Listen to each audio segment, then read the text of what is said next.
Hello there. This is Ian Nethercott from the famous Auto Hub show, and this is our one-on-one interview show. So it's not live, even though it says behind us live. It is recorded, but I have had the pleasure of interviewing Luke live in I-80 the first time I was there, and it was a really interesting interview just because I had no idea what to expect, and it was quite a story. It went down quite a rabbit hole. It was kind of remind me a little bit of this YouTube channel I watch now where he goes over famous military heroes and he goes over their crazy stories. Mm. And they're like long, crazy, weird stories, but interesting at the same time. So, Luke, maybe you can tell us a little bit more about how you got in the car business. If you want the whole interview from NIADA, it is still on YouTube. Definitely watch it. Uh, but, tell us a little bit about how you got into the car business and, I don't know, give us your thoughts. Yeah, brother. So, my family, excuse me, is kind of a legacy car guy family. My grandfather owned some real estate, did some things, decided I believe it was the early 60s to get into the car business. He bought a Ford franchise, right, and opened a store in Hannibal, New York, which is a real small, kind of a one-horse town. I think they had 20 or 25 new cars. This is back, 50s, 60s. Just a Yeah. cool little spot. It was the local Ford dealer. Dad worked for him for a while, and then, of course, as two German father and sons will do. They butted heads, and Dad went to work for Grandpa's competitor, which was the bigger, more metro type dealer, which was still a very country store given our, area. But it was a Ford store in a little bit bigger town. 80 to 100 cars in inventory. And then Dad was at that for 30 or 40 years. And I was kind of the young man that grew up in and around the car business. Grandpa was a car guy. Dad was a car guy. All Dad's buddies were car guys. Everybody that was in and out of the house was car guys. So it's kind of just the culture of cars is what I grew up around. I remember being 7 or 8 years old and cleaning the demonstrator vehicles of all the salespeople at Pure Brothers Ford. And Dad would bring home a trade in. We'd clean it up and sell it out of the front yard. So it was kind of in my blood from an early age.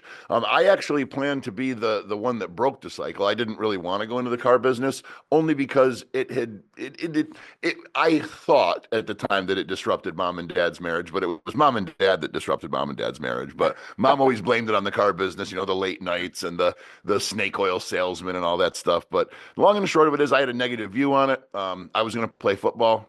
I had a scholarship to play football, ended up getting injured, lost the scholarship, and then it was kind of forced into work, as opposed to going into academia. And lo and behold, I was offered a job at a car dealership because I was the son of John Lukenheimer.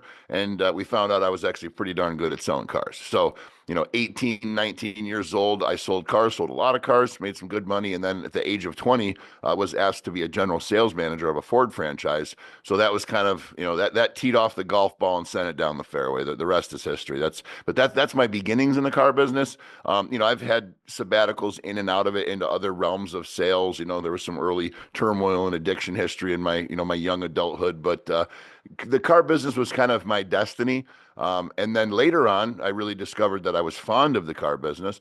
And after I kind of went through a rough patch in my life, was given an investment by a friend and an employer at the time to open a car dealership and partner in one. And that was the beginning of CNY Drives. And we fostered that into 3 independent used car dealerships that we own now. And that's the tale, brother. Well, so used cars, obviously, lots of movies on that topic, including one somewhat recently and historic ones. And I think there was even a character in Matilda, the movie. It was a used car guy. I think Danny No DeVito. kidding. Yeah, back in the day.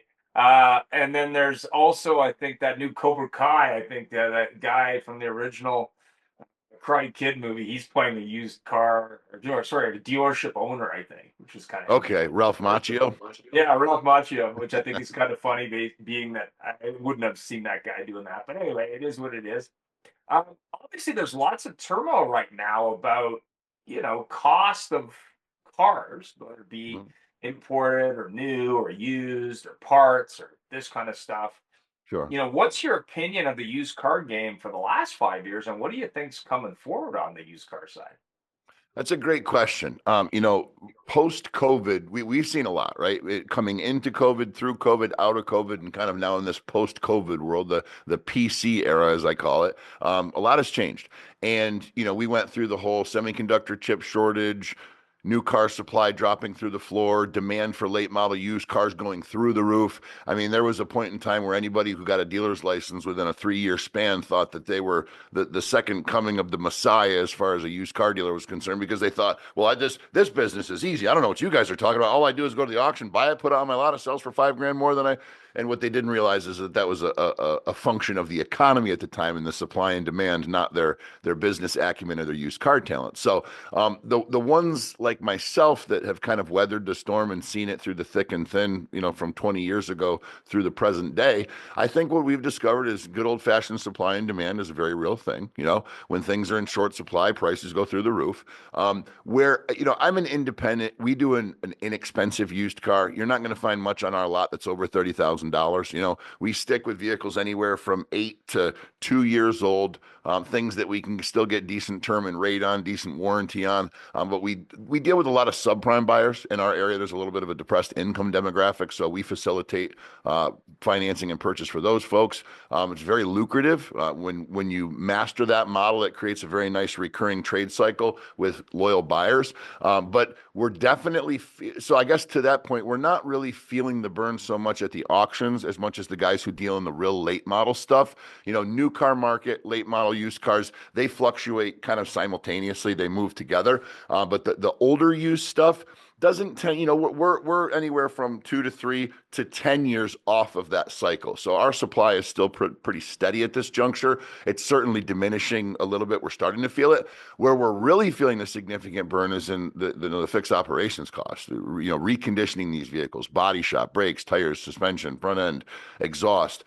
Brakes have doubled and tripled in some cases in price, right? So when your profitability model has been shaken in a way that, the fixed cost of reconditioning a used car has been X, and now it's X plus 3, carry the 2 times 4, it tends to make things a little more difficult. But what I have noticed is, and I don't know if you've seen this as well or have other dealers that have, is the whole COVID scenario really loosened up the consumer, right? Pre-COVID, people would come into a car dealership and they would tell you what they're going to pay. And if you didn't want to do it, they would walk and they would go to the next dealer until somebody got close to their number and they stood on a soapbox, when they were telling you what they wanted to pay. Now there's still kind of that aura of, I don't want to lose this one, that there's not 10 more of this like it out there. So we're in a better position to command more money for the car. Book values are certainly up in our, kind of in our area, our echelon of automobile, but we've definitely felt the burn of the parts cost. That's for sure. So, you ask forecasting forward, what do I see? I think we're in for some more turmoil. I think the tariffs that are coming, I don't think, there's the doomsday prophets and the alarmists, right? Oh, the tariffs are coming and it's going to ruin us and we're going to go out. No, you're an entrepreneur. You adapt and overcome. People need cars. They need to drive places. Nothing is going to diminish the demand for an automobile. Oh, General Motors is going to stop making internal combustion engines by 2030.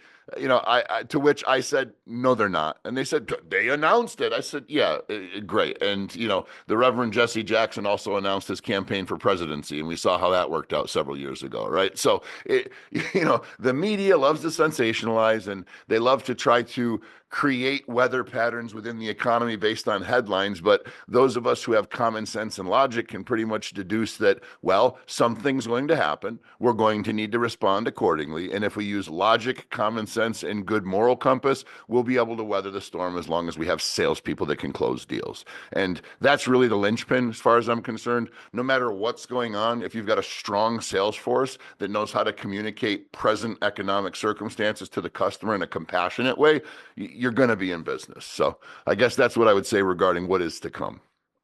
Yeah, I mean, I've been talking to some dealers on both sides of the border. I talked to a friend of mine who runs a Cadillac store in New Jersey. Talked to a friend of mine who runs a Chrysler Dodge Jeep Ram store here locally.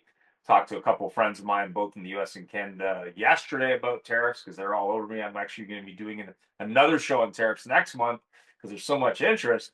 And I heard all kinds of thoughts. One of them I heard in the Canadian market was, well, our used car prices are going to drop because no one's going to export because there's a tariff. And then I heard in the US going, oh, used car prices are going to go up because there's going to be less supply. But to your point, and it's interesting with the twist on interest rate deduction for new cars, which I thought was also an interesting twist. Um, General Motors, and I talked to a buddy of mine who runs a Cadillac store, and he said General Motors had this belief that 40% of luxury car buyers want an electric Cadillac. Well, only 6% want an electric Cadillac. So what are we doing with all these cars that nobody wants? Number one. And number two, what's your thought? And they were talking to the brass from GM. And he said, they don't know. They're going to take a wait and see approach. Oh, good Lord. A wait and see approach. I'd love to meet the focus group that said that nearly half of the buyers want a battery the size of a Delta in their car. And then I'd also like to meet the guy that says wait and see approach is a realistic term. That just says I don't know. Like if I'm hearing that conversation, all I heard, the closed caption at the bottom of the screen just said, we don't frickin' know. We're just going to wait and see. That's, oh my God, that's pitiful. Yeah, it's like Nissan. They're running out of money. So what's their brilliant plan? Let's launch a bunch of new models. Yeah. Why not?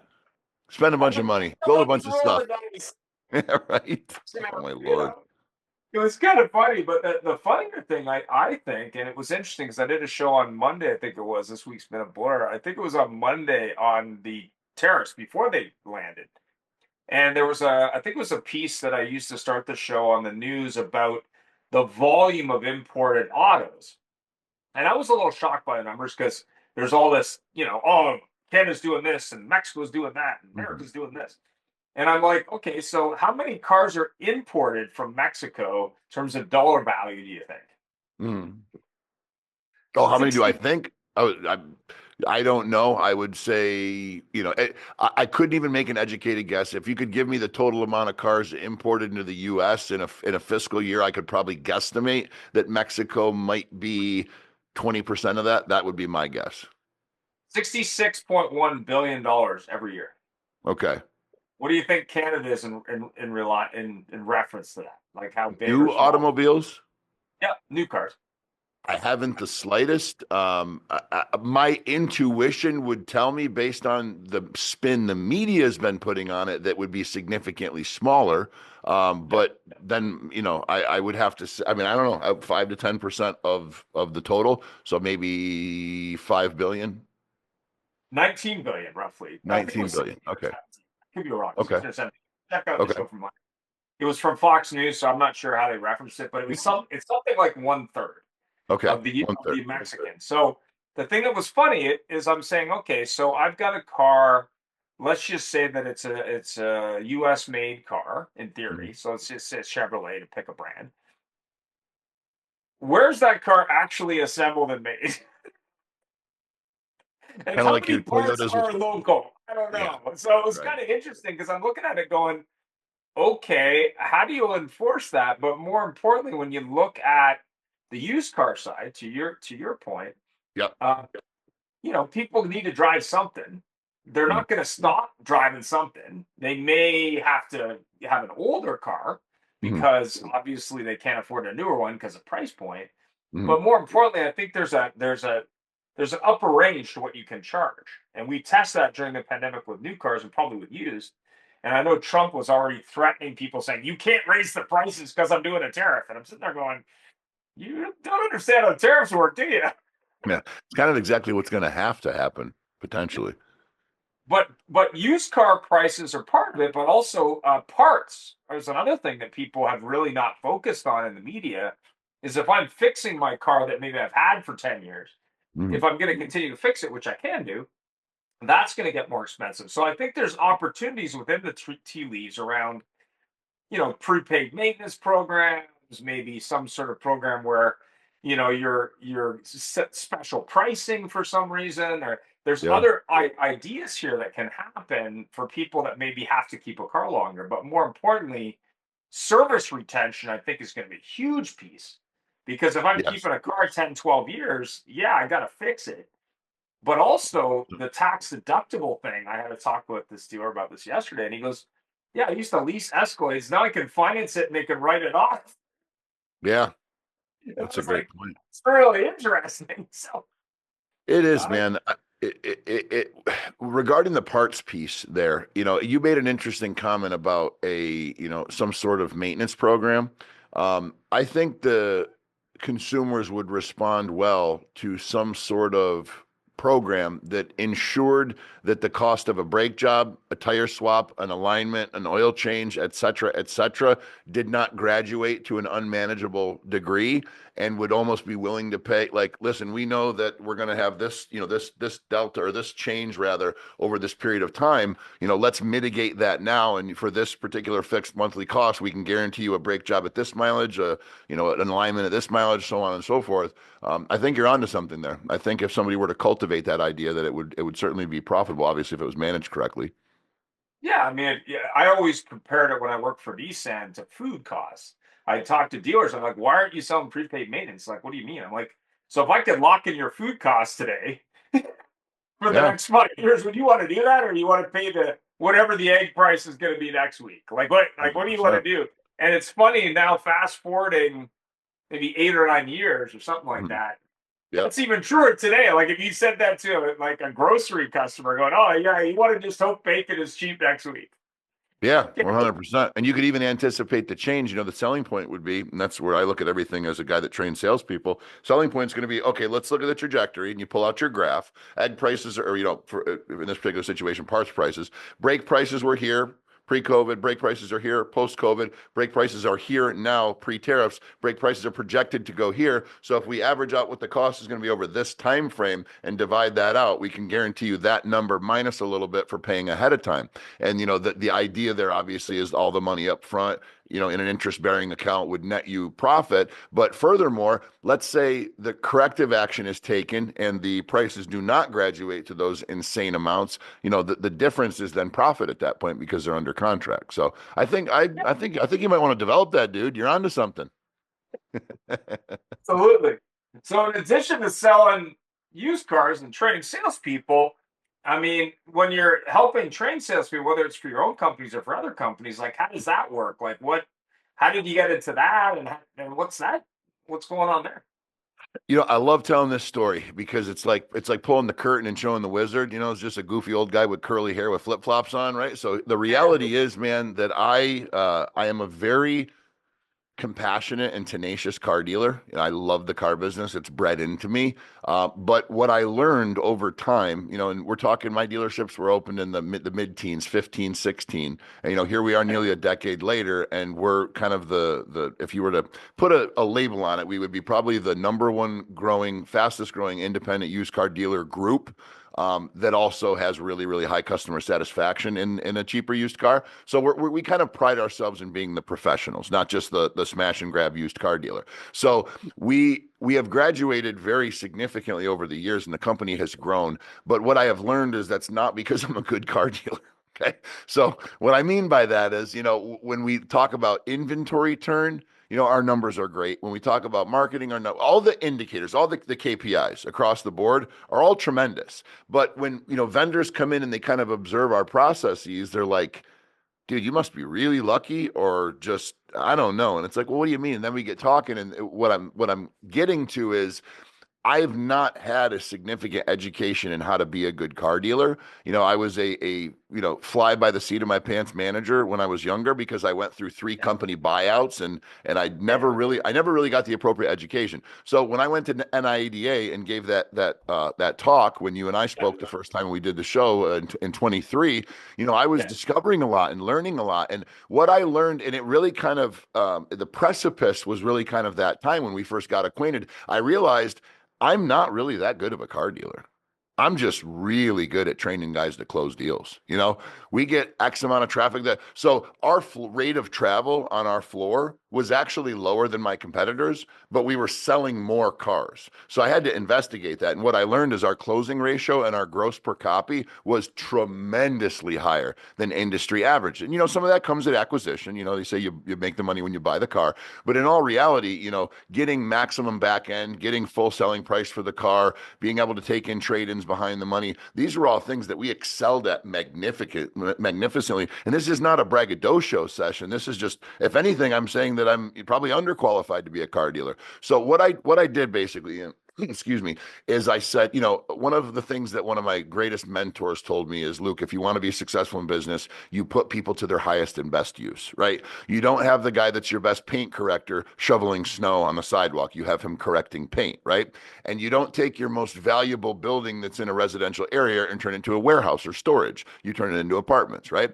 So what I learned is that my highest and best use was not in running the dealership. It wasn't in acquisition. It wasn't in marketing. It wasn't in operate. It was in making sure my guys were ruthless sales assassins that closed everything with a pulse that walked through the door. And I was tremendous at doing that. So what I did was I said, well, I'd like to have a model where I could just plug salespeople in and pull them out and put them on the floor and they're ready to go. So I got a hold of a gentleman in Las Vegas, Nevada by the name of Brad Lee, who owns a company that creates online training platforms. It's the same guy that, did Andy Elliott's online platform, Grant Cardone's, all the biggest names in sales training. And I said, well, I want to be the best. So I want to get with that guy and I want to make my online platform there. And I took a fundamentally different approach to it. I didn't take a talk training approach to it and say, we're going to teach them the right thing to say. I said, we're going to teach them the right mindset to be in. We're going to educate them about why the buyer does what they do. And we're going to educate them on how to effectively communicate where they need to get to conversationally, not with cute word tracks and one-liners, right? Because we live in an ecosystem now, a marketplace where the buyer's much wiser. Their propensity to spot BS is very high, and they just want conversational selling, right? So long story short, I basically said my highest and best use is not as a car dealer. So I did some interviewing, I met with some people, I got some coaching, and I hired a CEO, a general manager, office, staff that are kind of, that are not interchangeable, that's not the word I'm looking for. I've implemented them in exchange for my singular presence. We got 2 or 3 very capable people. I took a significant pay cut from my companies and put a lot more money into the companies and said, I'm going to go over here and I'm going to take a crack at this sales training thing. And I tell you, that's my calling, man. This is where I excel, and I'm able to replicate for other car dealers exactly what we've done at CNY Drives, and the outcome is tremendous. And we're really, really excited about what we're doing.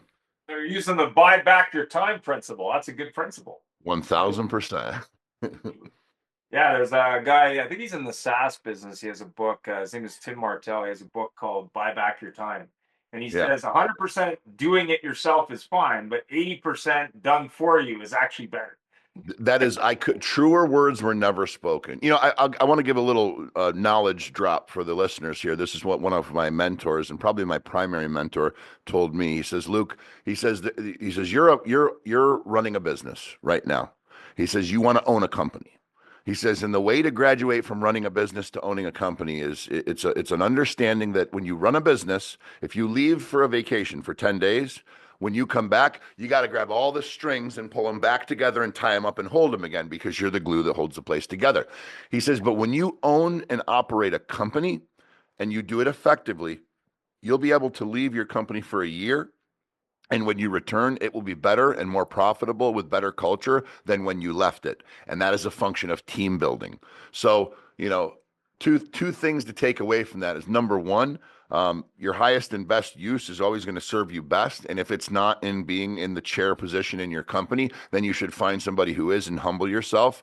Because I can tell you, and it takes some humility to say this, Ian, but I can tell you that as the president of the company, the owner operator, we were very profitable. We did very well. Since I have stepped away and taken a percentage pay cut and installed different leadership, I now make more money with a smaller percentage of my company that I'm not running, because we have better leadership, just better overall leaders in the car business, better overall inventory acquisition, just all the KPIs are better now. And now we do it at scale, right? More mechanics, more salespeople. And it took me having to be humble and step back and say, maybe I'm just not the best at everything here. Let's give it a try. And, so it took some risk and being, comfortable with a significant amount of risk. And the upside has been tremendous. So now I get to focus on what I love. I get to truly help people, which we still did selling, subprime used cars of good quality to people who wouldn't normally get that level of quality. But, I sleep at night knowing that I'm helping people increase their paycheck and doing it for half of what most sales trainers do is very, very, very fulfilling. So there's a ton of truth to what you just said. Fantastic. I agree. Um, so someone wants sales training. Maybe they're sick of the normal word tracks or word salad or 1980s lingo, uh, or all the above. I've probably done sales training with most of these guys. Anyway, how do they find out about it? Yeah, how do they get started? What does that cost? What's the ROI? Like, what's the deal? Yeah. So they can go to, we got ads out on Meta and YouTube and Google AdWords and all that stuff. But really, basically, the fundamental things are this. We don't teach people what to say, right? I've kind of gone over previously what we optimize for in our sales training. But here's what we find, especially in the auto dealer world. Now, we train across all different industries and verticals. But as you can imagine, my heart lies in the automotive sector because of where I come from. And what we discover is every dealership suffers from the same thing. They've got one or two horses, real strong producers, they're 30 or 40 car guys, and then they've got a harem, a stable full of 8.5 to 11.5 car guys, right? And it's every freaking dealership. And the reason for that is there is this perpetual cycle of instilling confidence into the top producers, right? They get the leads, they get the house deals. And even if that's not the case, they still get viewed as the authority in that dealership, the guys that can either come in a few minutes late and not get yelled at, or are there an hour early every time for good reason. My point is, it doesn't matter the nuance of the situation. You got one or two key guys that are the key guys. The rest of the troops are never going to feel like they can graduate to that place. They're always going to have an excuse for why it can't be done. They're always going to have a reason. It's talent, it's this, it's that. What we are incredibly effective at doing is going in and altering the culture and the mindset of the entire sales team, including management, including ownership. Okay. And it takes humility, which is the most difficult part, brother, because you'd be amazed at how many 8.5 car guys think they are just the best thing since sliced bread. Right. And there's a reason I'm not selling. It's the leads and it's this and it's that guy's fault and every other thing. Right. So you got to purge the cancer from the showroom floor. You then have to install new company culture that it helps them. As long as you can convince a sales team that following the progress that or the process rather, that you're instilling into that dealership is going to create more money for them, and it's not going to reward the already rewarded performers. Basically meaning this, you got to show them that the tables are even now, that everybody has an equal shot at the top. And you do that with culture, right? And then you install frameworks, right? We have frameworks that we install where truly, and the beautiful part about P2P is we don't just come in and talk. We do it. We run sales with the team. We'll put on the dealership's polo and we'll go out and we'll TO deals and sell cart right there with them, show them the framework working as we're training it to them, because that's the only thing that's going to make a salesperson walk away going, damn, that does work, right? So that's one unique way that we train. Another thing that we do is perpetuity. We don't just come in and bless you with our online training and give you a shot in the arm of motivation and then hightail it back to Tuscaloosa, Alabama, or Scottsdale, Arizona, where we came from. We're with those teams in perpetuity every week on weekly coaching calls. And there's many different calls, so differing schedules amongst the team. They can come to different calls, and we stay with the management and we stay with the sales staff, and we continue to cultivate that culture in their showroom over time. And what you end up getting is a team of salespeople who feel like life is fair now. The sales floor is a fair, equal territory. You get a sales team that is proud because guys that were doing 8.5 are now doing 17, and the horses are still the horses, but the guys that weren't quite the performers are okay with them doing 40 because they're not doing 4 anymore. They're doing 14, 17, 23. And you end up with an entire team. And if you look at it from a percentage standpoint, you got guys that are executing at 100% and guys that are executing at 45%. When we're done with that sales team, the entire team is 75 to 80%, but you've still got the guys operating at 100%. It's a very unique way that we do it. It's fundamentally different than any other sales training out there. And we are the only sales training company in the automotive space, in the world, as far as I know so far, that actually guarantees a monetary result. So we don't just come in and tell you that we're going to bring you sales training. We actually audit your process, we audit your numbers, and we say, okay, based on what you're doing now, we can get you a minimum 10, 12, 15, 18, 9, 13% increase in your overall sales volume. And if we don't do that, sign right here. And if we don't, you get all your money back in 12 months. And we absolutely put that in black and white. And we have yet to refund anybody, brother. So we're on to something. We're excited about it. And if people want to learn more or maybe have a conversation about it, they just go to paidtopersuade.com. The word paid, the number 2, the word persuade.com, or they can check me out on social media. It's at Luke Lunk, Lukelunk. And we give free sales tips every day that are actionable, they're tangible. So they can learn a little something for free as well. Fantastic. Great to hear. So details will be below. Obviously, feel free to reach out to Luke. You can definitely check out his interview from a couple years ago. There's a little bit more to the story. I won't spoil it. Definitely watch it. And also, if you're looking for results in your store and you actually want someone who isn't just interested in word tracks, reach out to Luke, because he's actually done the job as well. So he's not just some guy who hasn't sold cars since 1982. So you can actually and actually had a dealer, believe it or not, I met Eddie years ago, who had Grant Cardone's VHS tapes from the 80s converted to DVD so his team could still use them. And I'm like, boy, that's just holding on for dear life, man. That's not to beat up Grant, but why? Because it's comfort, Ian. Really, to answer your question, it's comfort. A lot of dealers are creatures of comfort, and they know what worked for them a long time ago. And listen, I've met Grant. I've spent time with Jared Glant, his president of his sales training. They're hard workers, man. You can't take anything away from those guys. They saturated a marketplace and they owned it, right? But things change. And they change significantly. The same reason NASA and Blue Origin are not flying the majority of the rockets and saving the people in the space station. It's Elon Musk. It's because things have changed and certain people change with that and they develop further. We are optimized. We didn't even come to fruition until 2023. So our experience has only been in the present marketplace. So one of the major benefits about doing business with us is we are not jaded by the sales training of the past. We cultivated our method in the here and the now and have done nothing but iterate. So, and there's that little last thing that we mentioned, that we're the only sales training company that guarantees our results. That should speak from the rooftops. So, but no need to convert our VHS to DVD. The one to pray about close doesn't work. Just so you know. The which one? The one to pray about it close. Want to pray about it? Yeah, I haven't had good luck with that either. I've consumed a lot of sales training content over the years, but the one that always sticks in mind is this one. And this is I'll leave this. It's a 1980s quote one. So it's obviously written for the Deep South. So I want to make sure you're making the right decision. So let's pray about it together. Okay. Whatever God decides, we'll do that. All right. And who dictates what God decided? I'm assuming the salesperson. I was like, listen to this, and I'm like, you're kidding me, right? You want me to actually run through with that? No way. Somebody somewhere along the way did, brother. But it's even more incredible and really just insane about that is if the dealer's listening right now, stop and think about the history of sales training. It's overcoming objections, right? Yep. Like if you ask anybody, what do you need to do to be a strong sales? Well, you got to be able to overcome objections, man. I want to think about it. I got to talk to my wife. If the payment's too high, my trade-in's not enough. Like, if somebody would have just spent the time to sit down and create a framework that would flush out and solve for objections at the outset of the conversation in a very rigorous qualification process, as opposed to getting blindsided by what we know are just smokescreen words at the end of the sale, that person would probably create a really effective sales training.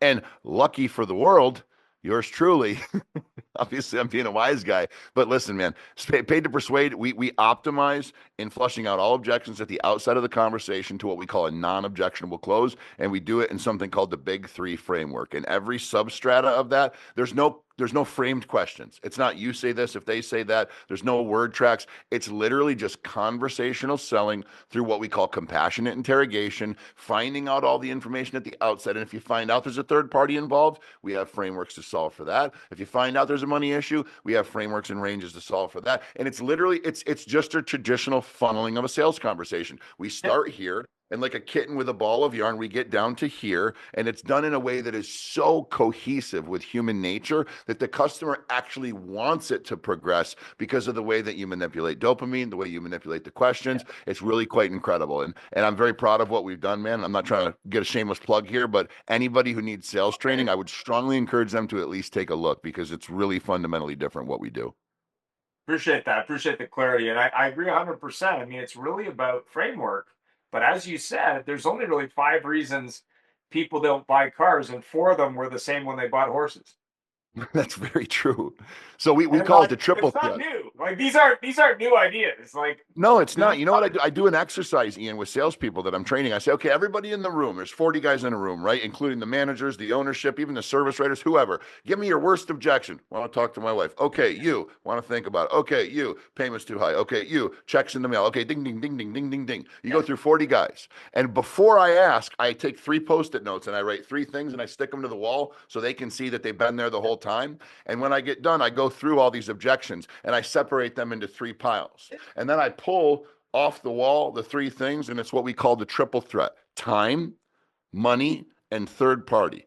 Unless it's a product-based objection, which I can't train because I'm not the Ford factory guy, right? But unless it's a product or warranty-based objection, every objection is rooted in the triple threat: time, money, or third party. So when you train a salesperson to confidently and, more importantly, conversationally flush out if time, money, or third party are an issue, and then all it is just optimizing the route of the sale. If there is a third party, you issue a time gate, and the time gate solves for whether or not that customer can engage without their spouse or third party if a financial incentive is involved. And if you discover that they can't and there's truly no deal there, you can very quickly optimize for follow-up, following up the right way, guaranteeing yourself a future appointment because you know there's absolutely no deal, that maybe there's no capability to pay, maybe the spouse is not, contactable, and that's an absolute concrete stop for a deal. You have to optimize for that. But what you find is 8 times out of 10, when you introduce a financial incentive, it's like, well, I mean, if it was really that good, I could call her. Okay, no problem. We don't need a decision now. Just want to know if that was a possibility.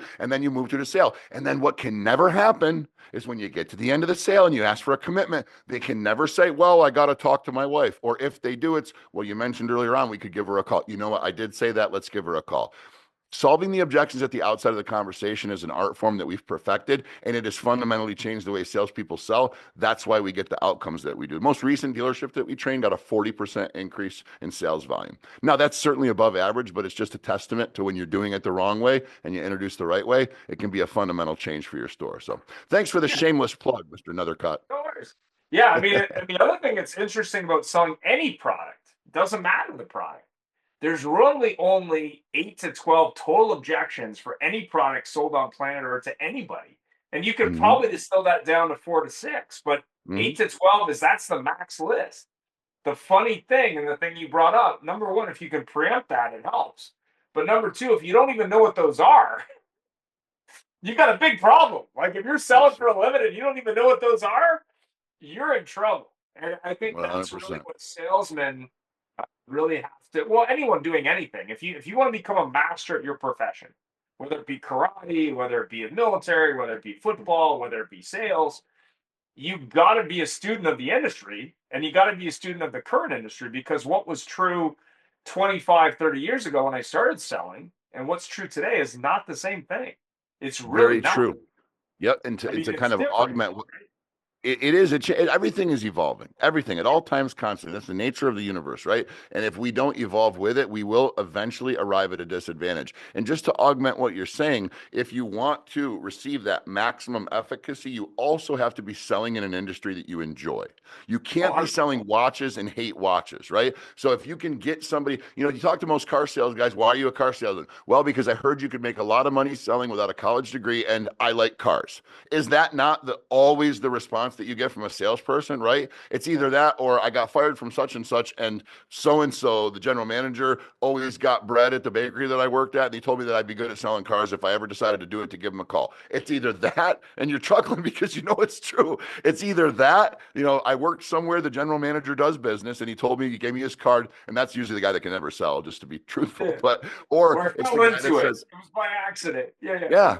Or the guy that just, said that I heard I could make a bunch of money selling and I didn't need a college degree and I decided I liked cars, so I figured I would try cars. And, those guys make the best salespeople once they understand that sales is not what everybody thinks it is. Everybody thinks that sales is go show a product, build some rapport, demonstrate the product in a very verbose and illustrative way, get the customer excited, get them emotional, and then strike while the iron's hot. And if they push back, overcome objections until you get the deal. Like literally everybody listening right now, not literally, maybe 95% are like, well, yeah, well, what's the problem? It's like, that's like going to the doctor's office and the doctor going, hey, how you doing? I'm good. I've kind of got the sniffles. No, shh, what? Take 2 of these and call me in the morning. Well, I'm sorry. Take the medicine. Call me tomorrow.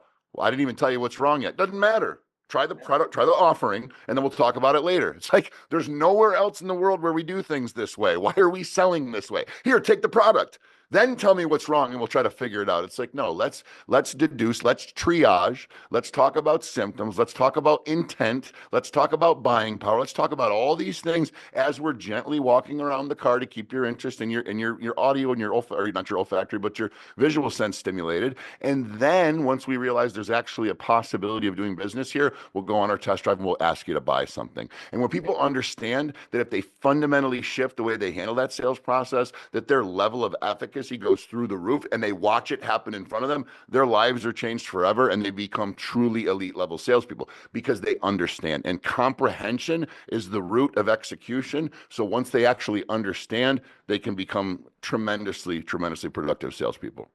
100%. Thanks for your time today. Details will be below. Reach out to Luke. I'm sure he's got some insight and some free tips, but more importantly, he can actually help all your salespeople be better versus replacing the bottom, replacing the bottom, replacing the bottom, replacing the bottom, which is pretty much the story everywhere else. And have yourself a great weekend. If you are watching this recorded, you can definitely watch the other review. I'll link that below. It'll be on the end of this reel. But also, if you're doing service MPIs, we're doing a video one today, live show on service video. So shooting video in service, shocking. And we'll be doing a show next month on tariffs. So if you're interested in that challenging issue, feel free to join in, but it'll be an interesting show for sure. And there's lots of interest in this right now. And have yourself a great day. Thanks very much.